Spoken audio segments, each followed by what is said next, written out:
안녕하십니까. 최명 다큐 트레이더입니다. 비트코인이 불과 일주일 만에 20% 가까이 올라오면서 다시 7만 6천 달러를 돌파했습니다. 그런데 이번 상승에서 정말 중요한 건 가격 자체가 아닙니다. 코인 ETF에는 다시 대규모 자금이 들어오고 있고 거래량은 폭발했고 알트코인까지 동시에 움직이기 시작했습니다.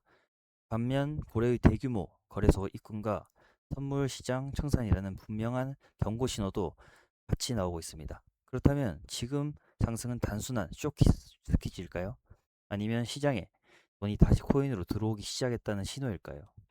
오늘은 비트코인부터 ETF 자금, 고래 움직임, 알트코인 순환매까지 지금 시장에서 반드시 봐야 할 핵심 뉴스 5가지를 정리하고 주말 대응과 다음 주 중요 가격대까지 한번 말씀드리도록 하겠습니다. 자, 간밤 뉴욕 증시가 국채금리 반등과 소비 둔화 우려로 일제히 하락 마감을 했지만 비트코인은 오후 들어 오히려 상승폭을 키웠습니다. 비트코인은 장중 7만 6천 달러 선을 넘으면서 오전에 2달 만에 되찾은 원화 1억 선을 단단히 굳혔고 XRP의 이더리움은 물론 링크, 지캐시 같은 중형 알트코인까지 일제히 불기둥을 그렸습니다. 여기에 데선트 재무장관이 추가 시장 개입 가능성까지 시사하면서 랠리가 연장되는 흐름입니다. 금요일 오후라는 시점도 눈여겨볼 대목입니다. 주말 동안 전통 금융시장이 문을 닫는 만큼 오늘의 상승세가 암호화폐 고유 흐름으로 얼마나 이어질지가 다음 관점 포인트입니다.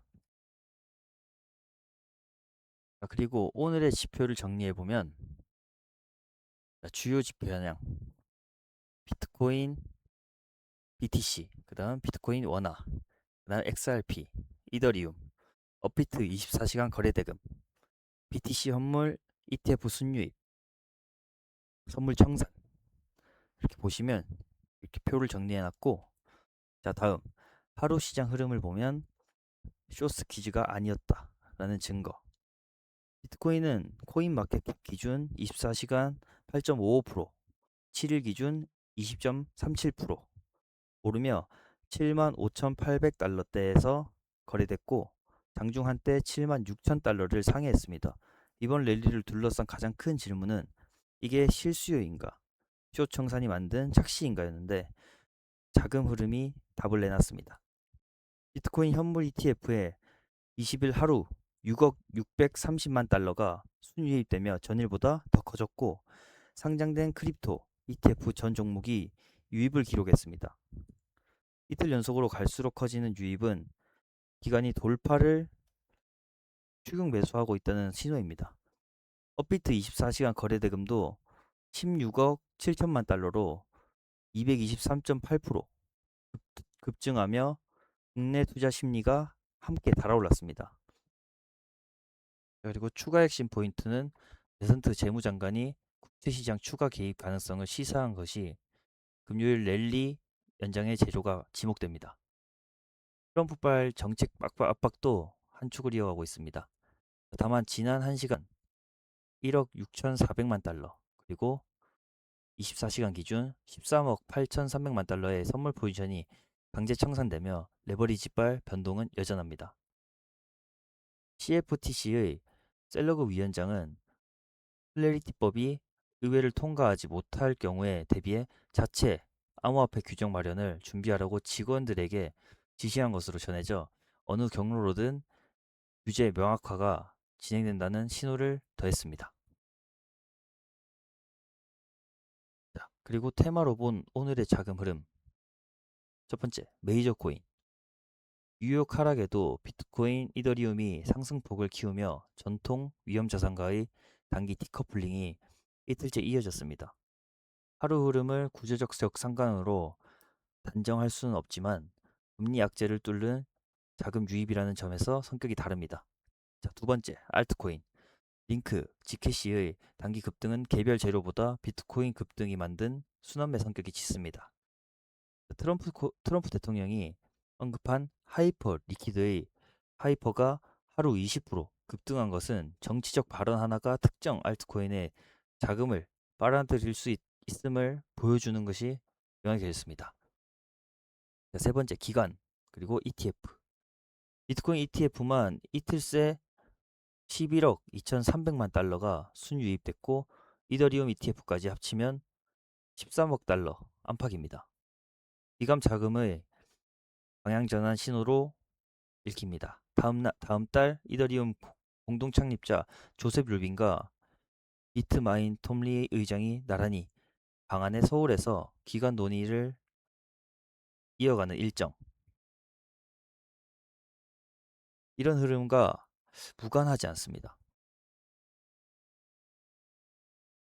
그리고 네 번째, 온체인 리스크. 한 고래가 비트코인 3,000개, 약 2억 달러대를 거래소에 입금한 것으로 포착돼 상승장 속에 잠재 매도 물량이 대기 중이라는 경계 신호도 함께 켜졌습니다. 레버리지로 이더리움을 사들여 이제 고래 주소로 일부 물량을 되팔아 대출을 상환하는 움직임도 관측되었습니다. 자, 다섯 번째, 정책 인프라. 여당이 하반기 스테이블 코인 기본법 통과 추진을 밝힌 가운데 솔라나는 블록 생산 속도를 400ms에서 200ms로 줄이는 업그레이드를 4단계로 추진 중입니다. 다만 솔라나의 2분기 네트워크 수수료는 민코인 거래 둔화로 전반기 대비 44% 줄어든 것으로 전해져 인프라 개선과 수익성 사이에 간극도 보입니다. 오늘의 핵심 뉴스 탑5. 첫 번째, 비트코인 76,000달러 일주일 만에 20% 상승. 64,000달러 아래에서 출발한 한 주가 계단식 돌파로 끝났습니다. 오전에 2달 만에 되찾은 원화 1억선도 단단해졌습니다. 국채금리 상승으로 매크로 악재를 뚫고 나온 상승이란 점, 그리고 그 연로가 숏 청산에서 실물 자금 유입으로 옮겨져 갔다는 점이 이번 구간의 핵심입니다. 자, 두 번째, 비트코인 ETF 6억 달러 유입. 이틀 연속 5월 이후 최대 경신. 20일 하루 6억 630만 달러가 순유입되며 전일 기록을 하루 만에 넘겼습니다. 블랙록 IBIT가 유입을 주도하는 구조로 비트코인 ETF만 이틀 합산 11억 2,300만 달러, 그리고 이더리움 ETF 2억 달러대까지 합치면 13억 달러 안팎입니다. ETF 자금은 가격 방향성이 선행 지표로 참고되는 만큼 다음 주 유입 지속 여부가 랠리 내구성의 시험대입니다. 세 번째, 올해 비트코인 3,000개 거래소 입금, 급등 뒤 경계 신호. 한 고래 투자자가 비트코인 3,000개를 거래소에 입금한 것이 포착되었습니다. 거래소 입금은 통상 매도 대기 물량으로 해석되는 만큼 급등 이후 차익 실현 매물이 나올 수 있다는 경계 요인입니다. 특히 주말의 얕은 유동성 구간에서는 작은 매물도 가격을 크게 흔들 수 있습니다. 자, 네 번째, 아네크. 비트코인 2029년 50만 달러 사이클 전망. 자, 자산운용사 바네크가 비트코인이 2029년까지 50만 달러에 도달하는 장기 사이클 전망을 내놓은 것으로 전해집니다. 장기 변동성과 별개로 기간의 중장기 매수 심리를 뒷받침하는 리포트로 언급되며 이번 주 온체인 리포트에서 바닥 신호를 짚었던 같은 회사의 단기 분석과 별이 이어집니다. 자, 다섯 번째, 트럼프발 하이퍼 리퀴드, 하이퍼 하루 20% 급등. 트럼프 대통령의 CFTC가 하이퍼 리퀴드의 미국 도입을 추진 중이라는 발언 이후 하이퍼가 랠리를 이어가 하루 20% 급등을 했습니다. 정치적 발언 하나가 개별 알트코인의 단기 수급을 흔드는 사례로 경쟁 플랫폼 토큰까지 동반 급등하는 테마로 쏠림이 나타났습니다.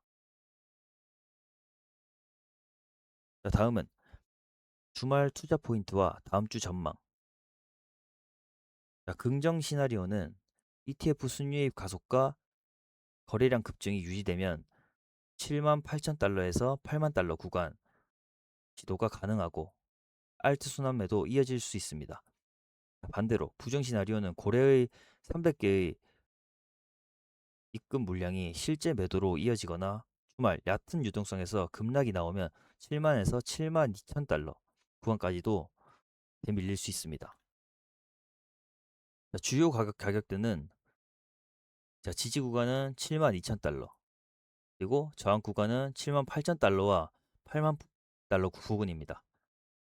그리고 주말 리스크, 오늘 하루에만 13억 8,300만 달러가 강제 청산된 만큼 레버리지 연쇄 청산 가능성에 유의하셔야 됩니다. 다음 주 일정은 미고용 지표 등 매크로 이벤트, 그리고 클래리티법 절차 표결, 접근, 그리고 9월 말 서울 이더리움 코인원, 루빈, 톱니 방안.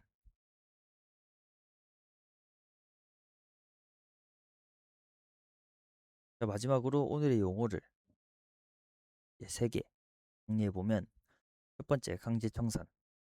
레버리지 투자에서 분보 가치가 일정 수준 아래로 떨어지면 거래소가 강제로 포지션을 정리하는 것입니다. 통상 규모가 클수록 짧은 시간에 가격이 크게 출렁일 수 있어 변동성에 척도로 참고됩니다. 두 번째, ETF 순유입. 상장 지수 펀드에 새로 들어온 자금에서 빠져나가는 자금만큼 뺀값입니다. 순유입 확대는 투자자들이 실제로 돈을 넣고 있다는 뜻으로 가격 상승의 실질적 뒷받침 여부를 가늠하는 지표입니다. 세 번째, 디커플링. 통상 함께 움직이던 자산들이 서로 다른 방향으로 움직이는 현상입니다. 이번처럼 주식이 내리는데 암호화폐가 오르는 구간이 이어지면서